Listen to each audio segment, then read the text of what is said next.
Hello friends, कैसे हैं आप? उम्मीद करते हैं आप भी बहुत बढ़िया होंगे।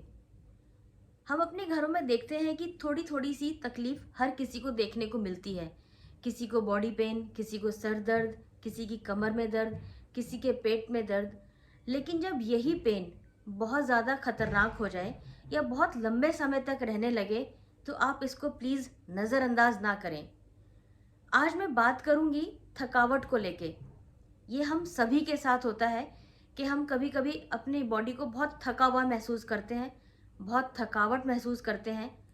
लेकिन जब यही थकावट आपकी बराबर कंटिन्यूटी में रहने लगे तो आप इसको प्लीज़ नज़रअंदाज ना करें, क्योंकि शायद ये कैंसर का सिम्टम भी हो सकता है। मैं दीपा मेहता स्वागत करती हूँ आपका फोकस चैनल के हेल्थ सेगमेंट में। दोस्तों, कई दफ़ा हम लोग रूटीन से हट के जब कुछ करते हैं तब भी हमें थकावट हो जाती है। अक्सर के हमने देखा है कि कई दफ़ा ऑफिस के लोग जो होते हैं वो सैटरडे संडे में क्रिकेट का मैच रखते हैं। उसके बाद उनको 3-4 दिन तक बॉडी पेन रहता है। ये एक नेचुरल है। कई लोग नया नया जिम ज्वाइन करते हैं, तब भी उनको 2-4 दिन जिम जाने के बाद बहुत पेन होता है। कई दफ़ा वो 2-3 दिन शायद जिम जा भी नहीं पाते हैं, और अगर जाते हैं तो उस लेवल की एक्सरसाइज नहीं कर पाते हैं।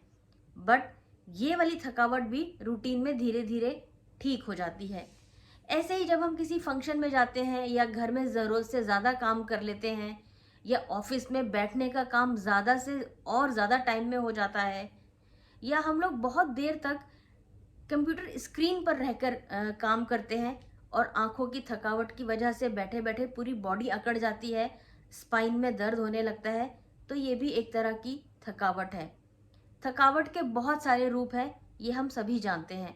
महिलाओं के लिए अलग। कई दफ़ा महिलाओं के घर के रूटीन के काम के अलावा अगर उन्हें कुछ थोड़ा ज़्यादा करना पड़े तो थकावट हो जाती है।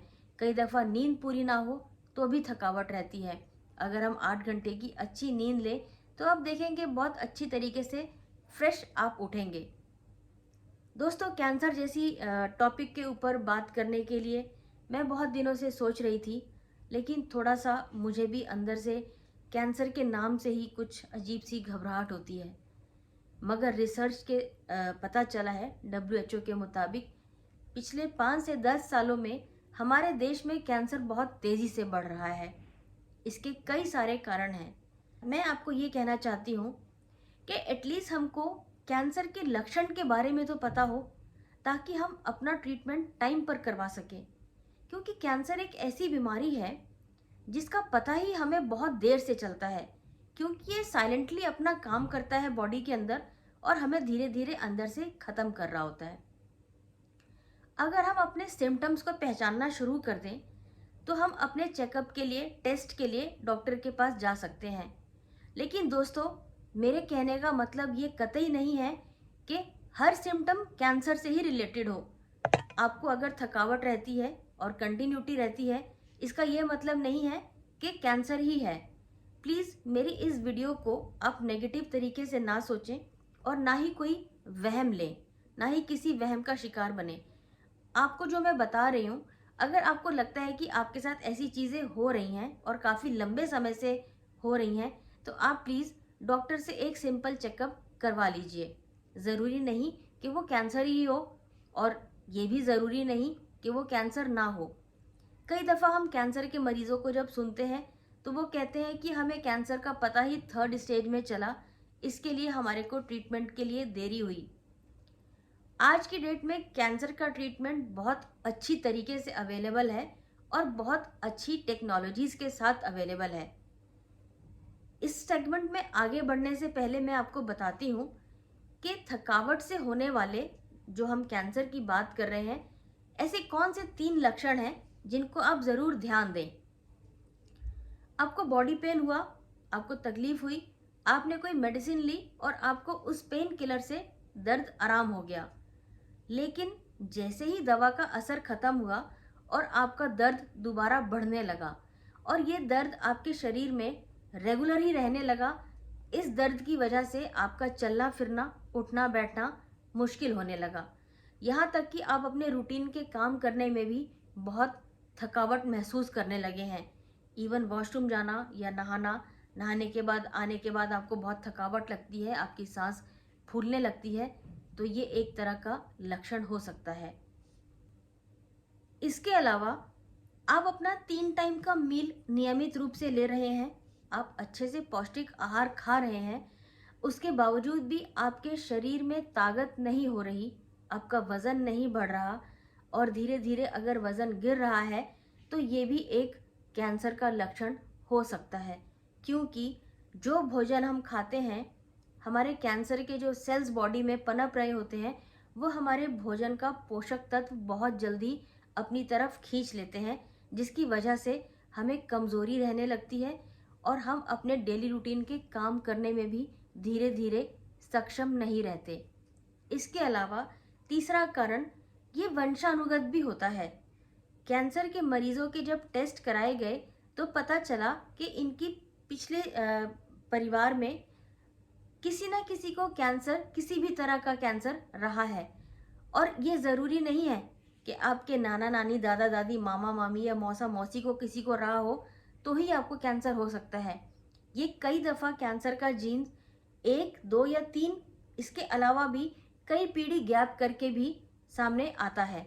तो ये भी एक कारण कैंसर के लिए हो सकता है।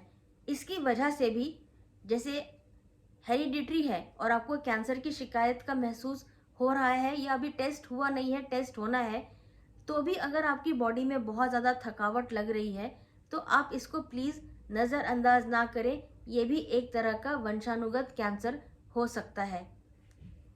इसके अलावा चौथा लक्षण, आप नॉर्मली फिजिशियन जब डॉक्टर के पास जाते हैं, आप डॉक्टर से बात करते हैं, आप डॉक्टर को अपनी पूरी चीज़ें ज़रूर बताएं कि ये कब से शुरू हुआ है और इसके साथ आपको क्या क्या सिम्टम हो रहा है, आपके डेली रूटीन के वर्क में कितना फ़र्क पड़ रहा है, आपको खाना खाने से आपको खाने का जो पोषक तत्व है वो नहीं लग रहा।